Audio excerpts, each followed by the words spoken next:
मित्रों नमस्कार, मेरा नाम है सी मिश्रा और आप देख रहे हैं रुद्रायस चैनल।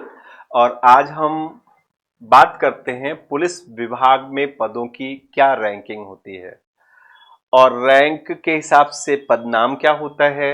संक्षेप में उस पदनाम को हम किन शब्दों से जानते हैं और किसी भी पुलिस पदाधिकारी या पुलिस ऑफिसर की यूनिफॉर्म या उसकी वर्दी देख करके आप ये कैसे डिसाइड कर सकते हैं कि ये किस रैंक का ऑफिसर है या ये किस पद से संबोधित किया जाता है।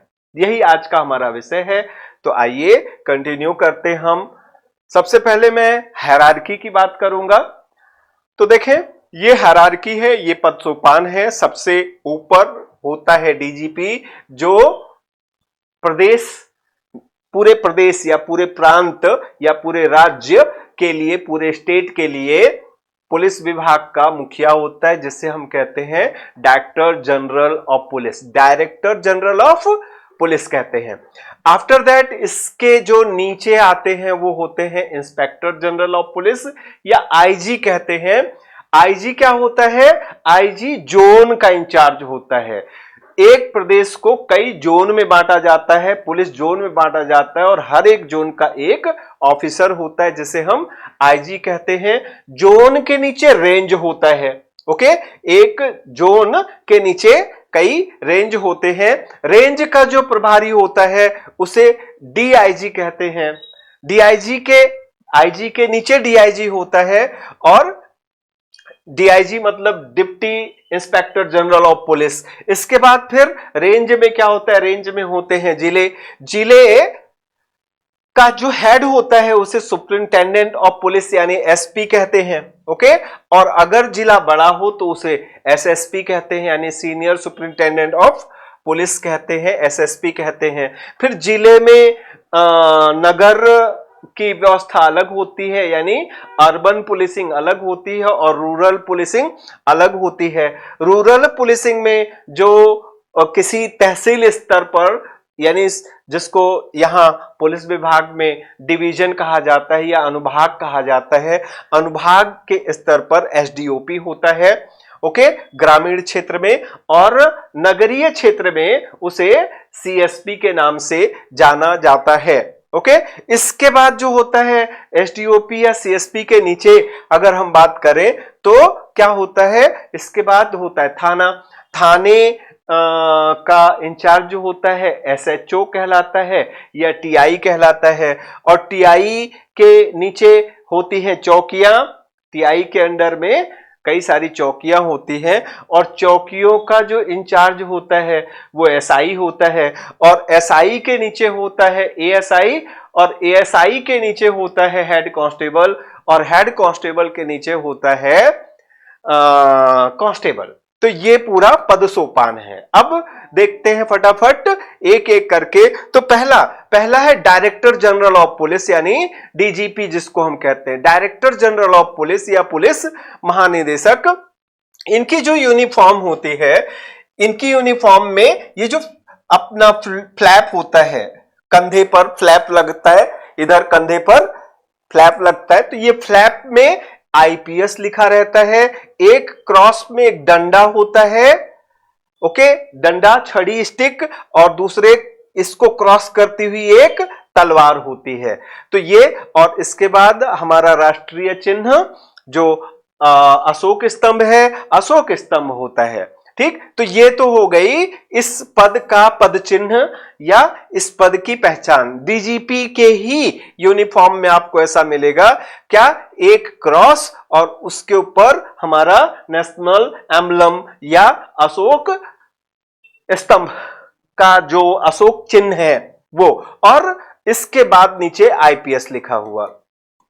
ये बता रहा है कि ये इंडियन पुलिस सर्विस यानी आईपीएस का सबसे सीनियर मोस्ट ऑफिसर है। ये पूरे स्टेट का हेड होता है। ये अपनी reporting chief secretary of state यानी सीएस या सीधे सीएम को, चीफ मिनिस्टर को करता है। ओके, इसके कॉलर में, यहां देखें, कॉलर में एक पैच होता है जिसे हम गॉर्जेट पैच कहते हैं। तो ये गॉर्जेट पैच लगा हुआ होता है। ओके, यहां आप देख लो, यहां भी आईपीएस लिखा हुआ है, आईपीएस लिखा रहता है, और बीच में जो पी कैप होती है, पी कैप के बीच में यहां पर क्या हमारा अशोक चिन्ह या राष्ट्रीय चिन्ह रहता है। ये पूरे प्रदेश का पुलिस विभाग का हेड होता है। ये जिस ऑफिस में बैठता है, इसके ऑफिस को या इनके ऑफिस को पुलिस हेडक्वार्टर के नाम से जाना जाता है। पुलिस हेडक्वार्टर शॉर्ट में पीएचक्यू कहते हैं। मध्य प्रदेश का पुलिस हेडक्वार्टर भोपाल में स्थित है। इसके नीचे एक बहुत बड़ा अमला काम करता है, उसमें कई सारे ब्रांचेज होते हैं। कुछ के नाम मैं बताऊं, जैसे अजाक बोलते हैं, अजाक मतलब हो गया अनुसूचित जाति जनजाति कल्याण, अजाक पुलिस हो गई। कंप्लेन के लिए अलग डिपार्टमेंट होता है। जनरल एडमिनिस्ट्रेशन यानी ट्रांसफर पोस्टिंग, इसके लिए एक अलग डिपार्टमेंट होता है। अपराध यानी क्राइम इन्वेस्टिगेशन डिपार्टमेंट, ये अलग डिपार्टमेंट होता है। सीआईडी अलग डिपार्टमेंट होता है। नारकोटिक्स यानी जो मादक पदार्थ होते हैं उनको कंट्रोल करने के लिए डिपार्टमेंट ऑफ नारकोटिक्स अलग होता है।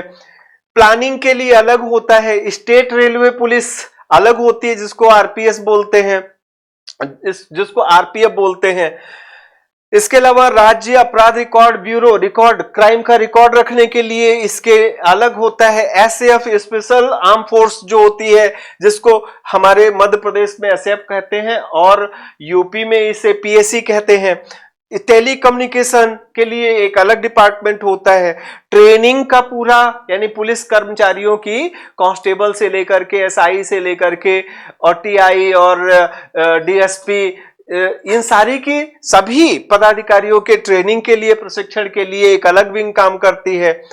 पुलिस वेलफेयर के लिए एक अलग विंग काम करती है। वीमेन सिक्योरिटी के लिए एक अलग विंग काम करती है। साइबर क्राइम को कंट्रोल करने के लिए एक अलग, इस तरह से मोर देन 30 ब्रांचेज, 30 से अधिक ब्रांचेज जो डायरेक्टर जनरल ऑफ पुलिस के नीचे काम करती है।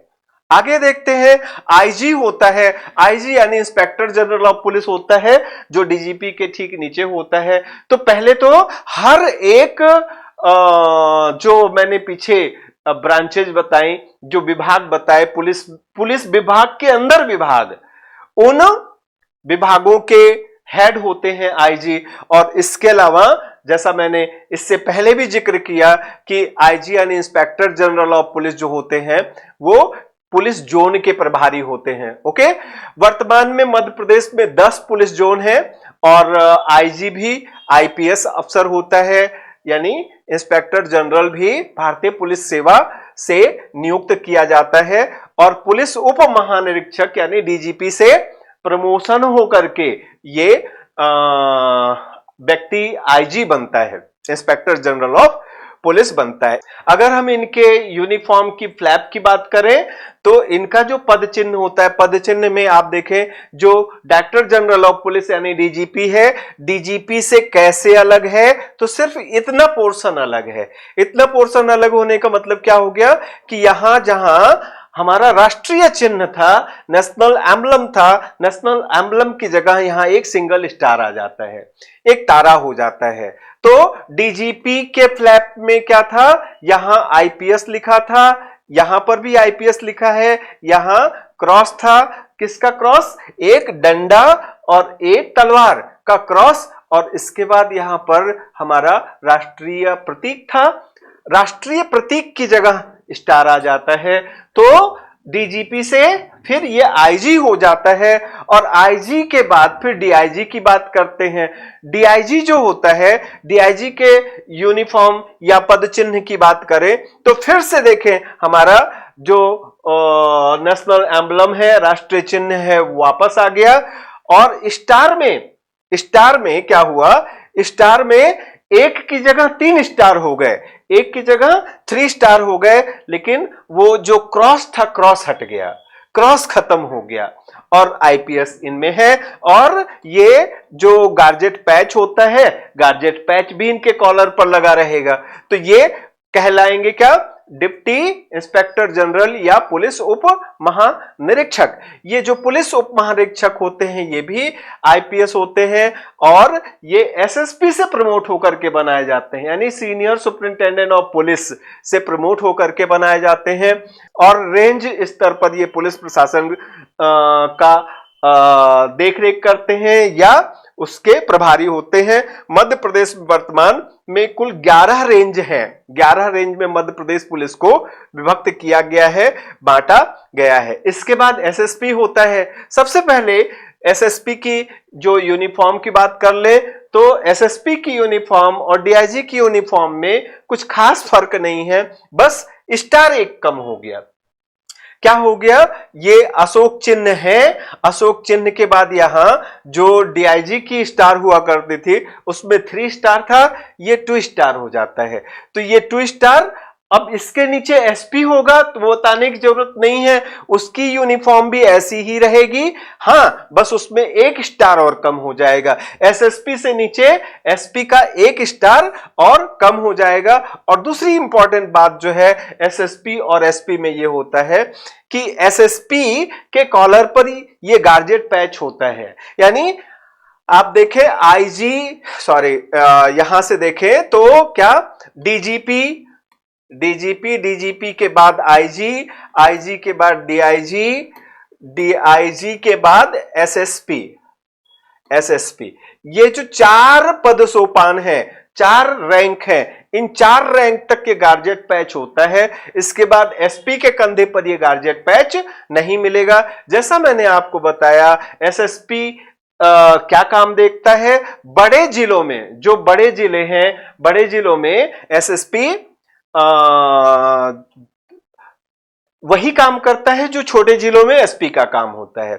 या दूसरा कैसा होता है कि जो बड़े जिलों में जहां पुलिस कमिश्नरेट प्रणाली या पुलिस कमिश्नरेट सिस्टम लागू है वहां पर एसएसपी जो होता है वो पुलिस कमिश्नर का भी कार्य करता है। ओके, अब इसके बाद हम बात करें डीएसपी यानी deputy commissioner of police. Deputy commissioner of police में क्या होगा? डिप्टी कमिश्नर ऑफ पुलिस यानी कमिश्नर ऑफ पुलिस के नीचे और इक्विवेलेंट टू एसपी, एसपी के बराबर। तो एसपी कहें सुपरिंटेंडेंट ऑफ पुलिस या डीसीपी बोले, डीसीपी, इन दोनों में क्या फर्क है? तो ये कमिश्नरेट सिस्टम जहां लागू है वहां डीएसपी होगा और जहां कमिश्नरेट सिस्टम लागू नहीं है वहां पर एसपी होगा। हमारे अगर मध्य प्रदेश की बात करें हम तो मध्य प्रदेश के 2 जिले हैं, एक भोपाल है और एक इंदौर है। इन दोनों जिलों में कमिश्नरेट सिस्टम को लागू किया गया है। बाकी देखें यूनिफॉर्म वैसा ही है एसपी जैसा, जैसा मैंने अभी आपको पीछे बताया था कि एसएसपी के यहां पर 2 स्टार हुआ करता था, वहां से 1 स्टार हट गया तो अब ये 1 स्टार और अशोक चिन्ह और आईपीएस लगा होता है। इसके बाद हम बात करें एसीपी यानी assistant commissioner of police. Assistant commissioner of police ACP DCP के नीचे काम करता है। कहां काम करता है? वहीं जहां पर कमिश्नरेट सिस्टम लागू है। जहां कमिश्नरेट सिस्टम लागू नहीं है वहां एसीपी नहीं होता है। एसीपी की यूनिफॉर्म की बात करें तो एसीपी की यूनिफॉर्म में अब क्या हुआ कि यहां पर 3 स्टार आ गए, 3 स्टार आ गए और आईपीएस लिखा हुआ होता है। 3 स्टार और आईपीएस आ गया। बाकी जो अशोक चिन्ह था, राष्ट्रीय चिन्ह था, वो राष्ट्रीय चिन्ह हट गया। और दूसरी बात क्या, अब यहां गार्जेट नहीं है, गार्जेट पैच भी कॉलर में नहीं है। इसके बाद होता है क्या, उसके बाद नहीं, ठीक है ना, उसके बाद नहीं, हम थोड़ा हायरार्की में पीछे चले गए, वहां से हम आपको समझा रहे हैं कि एसएसपी के नीचे से हम आ जाएं फिर से एक बार, तो एसएसपी के नीचे फिर एसपी होता है। फिर से वही चीज हो गई, यहां 1 स्टार और ये हमारा राष्ट्रीय चिन्ह होगा। एसपी छोटे या ग्रामीण जिले के पुलिस विभाग का मुखिया होता है, अपने अधिकार क्षेत्र में कानून और व्यवस्था को बनाए रखना। ये एसपी सुपरिंटेंडेंट ऑफ पुलिस का काम होता है। हमारे भारत के अधिकांश प्रांतों में, राज्यों में एसपी को कप्तान भी कहते हैं, तो कप्तान साहब भी इन्हें कहा जाता है। अब हम बात करते हैं असिस्टेंट सुपरिंटेंडेंट ऑफ पुलिस की। असिस्टेंट सुपरिंटेंडेंट और पुलिस जो होता है यानी जिसको हम एएसपी कहते हैं, एएसपी के इक्विवेलेंट कुछ यानी इसी की रैंक के कुछ ऑफिसर्स और होते हैं, एएसपी, डीएसपी, एसडीओपी, एसडीओपी और सीएसपी।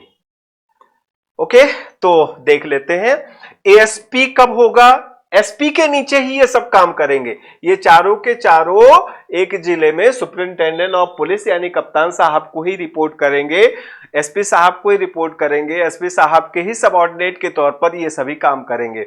एएसपी तब कहेंगे उसे जब वो डायरेक्ट आईपीएस होगा। डायरेक्ट आईपीएस जो रिक्रूट किया जाता है, यानी यदि आपका सिलेक्शन आईपीएस के लिए हो गया तो पहले 3 महीने की मसूरी में एक फाउंडेशन ट्रेनिंग होती है, और फाउंडेशन ट्रेनिंग के बाद फिर क्या होता है, फिर भेजा जाता है हैदराबाद पुलिस ट्रेनिंग सेंटर, वहां पर आईपीएस की ट्रेनिंग होती है, और इसके बाद फिर फील्ड में भेजा जाता है। जिस भी राज्य का कैडर, जिस भी स्टेट का कैडर मिला है उस कैडर में फील्ड में भेजा जाता है, फील्ड ट्रेनिंग होती है। तो तब हम क्या कहते हैं, तब जब जो बंदा आईपीएस फील्ड ट्रेनिंग में आता है उसे हम प्रोबेशनर आईपीएस बोलते हैं। परीक्षाधीन आईपीएस यानी अखिल भारतीय पुलिस सेवा या भारतीय पुलिस सेवा का अधिकारी। तो 2 साल का प्रोविजन पीरियड होता है। पहले साल का जब प्रोविजन पीरियड होता है तो उसे ये फ्लैप मिलता है, यानी फर्स्ट ईयर जो जूनियर आईपीएस है उसे ये फ्लैप मिलता है। 1 साल बाद उसका प्रमोशन हो जाता है और 1 स्टार और बढ़ जाता है, तो ये फ्लैप हो जाता है, ठीक। और ये दोनों ही कहलाते हैं assistant superintendent of police.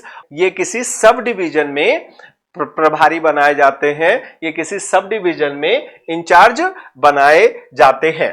Okay, तो ये आईपीएस हो गया, बस इतना फर्क आप जानते रहिए। आगे डीएसपी क्या होता है, डीएसपी एसपी ऑफिस में जो स्टेट पुलिस सर्विस का सबसे बड़ा पद होता है वो डीएसपी का होता है। एसपी ऑफिस में वो एसपी ऑफिस के साथ यानी जो डिस्ट्रिक्ट पुलिस हेडक्वार्टर है, डिस्ट्रिक्ट पुलिस हेडक्वार्टर पर जिसकी पोस्टिंग होती है, जो एसपी के नीचे तमाम काम एसपी के देखता है, उसे हम डीएसपी कहते हैं। उन्हीं डीएसपी लोगों में से ही जिसके पास काम करने का एक अच्छा अनुभव हो जाता है, उसे किसी ग्रामीण क्षेत्र में एक तहसील लेवल पर एक डिवीजन का पुलिस इंचार्ज बना दिया जाता है। तब उसे एसडीओपी यानी sub divisional police, sub divisional officer of police कहा जाता है।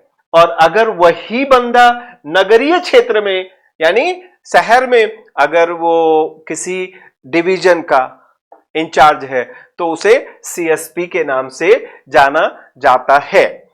तो एसडीओपी या डीएसपी ये सब हो गया। देखें सबका यूनिफॉर्म एक जैसा। डीएसपी का यूनिफॉर्म में क्या है, डीएसपी के यूनिफॉर्म की बात कर ले तो ये स्टेट पुलिस सर्विस से आता है, और स्टेट पुलिस सर्विस में ये सबसे बड़ा पद माना जाता है। यहां क्या है, इनका जो फ्लैप होता है यूनिफॉर्म का, यूनिफॉर्म के फ्लैप में न तो कोई क्रॉस है न अशोक चिन्ह है। ओके, यहां सिर्फ 3 स्टार होता है, ये 3 स्टार होता है, और ऐसे धीरे धीरे अब हम स्टार कम करते जाएंगे। तो डीएसपी के नीचे फिर टीआई होता है, टीआई में 3 स्टार होता है, बट ये 2 रिबन भी लगे होते हैं, और ये थाना संभालता है, थाने का इंचार्ज होता है। मध्य प्रदेश में वर्तमान समय में कुल 968 थाने हैं, 968 थाने हैं।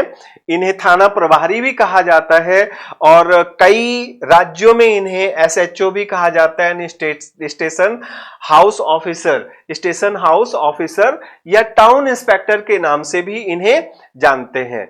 ओके, किसी भी मामले का इन्वेस्टिगेशन करने, किसी भी मामले की जांच करने का मुख्य उत्तरदायित्व टीआई का ही होता है। ओके, स्टेट अथॉरिटीज के सामने टीआई ही रिस्पॉन्सिबल होता है, अपने सीनियर्स को टीआई ही रिपोर्ट करता है। टीआई की सहायता के लिए एसआई होते हैं, एएसआई होते हैं, हेड कांस्टेबल होते हैं, और नीचे कांस्टेबल होते हैं। ओके, जब हम एसआई की बात करते हैं तो एसआई में करें तो टीआई से 1 स्टार कम हो जाता है, बाकी सब कुछ वही है, और बात वही है कि टीआई की हेल्प करना, टीआई के काम में सहायता करना, टीआई द्वारा जो भी काम सौंपा जाए उस काम को समय पर पूरा करना एसआई का काम होता है। एसआई के सपोर्ट के लिए, एसआई के सहयोग के लिए पुलिस विभाग में एसआई के सबऑर्डिनेट के तौर पर एएसआई काम करता है। एएसआई जो होता है वो डायरेक्ट रिक्रूटेड पोस्ट नहीं होता है, एएसआई हेड कांस्टेबल से प्रमोट करके बनाया जाता है। एएसआई का जो यूनिफॉर्म होता है उसके फ्लैप में ये 1 स्टार और यहाँ लाल नीला रिबन लगा होता है। एएसआई के नीचे हेड कांस्टेबल होता है, हेड कांस्टेबल के फ्लैप में कोई स्टार नहीं होता है। हाँ, ये जो यूनिफॉर्म होती है, यूनिफॉर्म में बाह में इस तरह का एक 3 रिबन इस तरह से लगे होते हैं। हेड कांस्टेबल से प्रमोट करके बनाया जाता है। कई बार इसे दीवान साहब के नाम से भी जाना जाता है। पुलिस विभाग में जो सबसे नीचे का पद है, यानी सबसे पायदान में जो सबसे निचले पायदान का पद है वो है पुलिस कांस्टेबल। पद भले ही ये निचले पायदान का हो, लेकिन कर्तव्य, जिम्मेदारियां सबसे अधिक इन्हीं की होती है, मेहनत सबसे अधिक इन्हीं की होती है। आपके लिए रात दिन जो जागते हैं वो पुलिस कांस्टेबल जागते हैं। जब तपती धूप में आप अपने घरों से बाहर नहीं निकलना चाहते हैं, तब उस तपती धूप में आपके लिए चौराहे पर खड़े होकर के ट्रैफिक का मैनेजमेंट करते हैं, ये पुलिस कांस्टेबल होते हैं। किसी भी वीआईपी मूवमेंट में, किसी भी वीआईपी के आपके जिले में आगमन पर, किसी भी वीआईपी के आने पर, कहीं भी किसी भी गली, किसी भी कोने में सुरक्षा की दृष्टि से ये खड़े कर दिए जाते हैं 3-3 घंटे, 4-4 घंटे। और कई बार तो जब आपके जिले में वीआईपी का आगमन हो, किसी वीआईपी का आगमन हो, तो 3-3, 4-4 दिन ये उस जहां जनसभा होनी उस ग्राउंड की रखवाली करते हैं। ये पुलिस, मतलब ये कह लीजिए कि कांस्टेबल पुलिस विभाग में क्या नहीं करता है, हर तरह का काम कांस्टेबल करता है। यहां एक बात बतानी बहुत जरूरी है कि अभी मध्य प्रदेश पुलिस ने जो 7500 वैकेंसीज पब्लिश की हैं, 7500 यानी 7500 कांस्टेबल की वैकेंसीज अभी आई हैं, जिसका फॉर्म भरने की लास्ट डेट है 29 सितंबर। तो आप में से जो भी व्यूअर पुलिस कांस्टेबल की भर्ती में इंटरेस्ट रखते हैं वो ये तारीख याद रखें, 29 सितंबर। और अगर आप पुलिस कांस्टेबल की भर्ती में इंटरेस्टेड नहीं हैं तो ऐसे लोगों को बताएं जो लोग जो इस पद की तैयारी या कांस्टेबल की तैयारी कर रहे हैं। मध्य प्रदेश में पुलिस कांस्टेबल में भर्ती के लिए जो भी एस्पिरेंट है उसे फिजिकली फिट होना चाहिए और साथ ही साथ 10वीं पास होना चाहिए। अगर हम एसटी कम्युनिटी की बात करें तो एसटी कम्युनिटी के लिए ये जो एजुकेशन की क्वालिफिकेशन है ये मात्र 8वीं कक्षा है। यानी अगर कोई शेड्यूल ट्राइब है तो शेड्यूल ट्राइब के जो बच्चे हैं उनके लिए अगर वो 8वीं पास हैं तब भी ये परीक्षा दे सकते हैं। ओके, इसके अलावा कुछ एज की लिमिट भी है और कैसे फॉर्म भरा जाएगा, क्या किया जाएगा, इससे संबंधित तमाम जानकारियों के लिए मैंने एक अलग वीडियो बनाया है जिसकी लिंक मैं इसी डिस्क्रिप्शन में जोड़ दूंगा। जो भी इच्छुक हैं वो वीडियो भी यहां से देख सकते हैं, उसमें पूरा सिलेबस और ये सारी जानकारियां दी गई हैं। तो मित्रों, जाने से पहले एक बार हम पूरी पुलिस विभाग को या इस संपूर्ण सिस्टम को एक वार्म सैल्यूट करते हैं, क्योंकि आप ही हैं जिनकी वजह से, जिनकी बदौलत हम लोग अपने घरों में चैन से रह पाते हैं या एक जगह से दूसरी जगह हम चैन से और निर्भीकता से आ जा सकते हैं। ओके, तो हम आपके हमेशा दिल से आभारी हैं। इसी के साथ इस वीडियो को यहीं पर समाप्त करने की इजाजत दीजिए। नेक्स्ट वीडियो में हम कुछ अच्छे कंटेंट के साथ, कुछ और अच्छे ज्ञानपरक एवं रोचक जानकारियों के साथ फिर से मिलेंगे। तब तक के लिए धन्यवाद, नमस्कार, जय हिंद, जय भारत।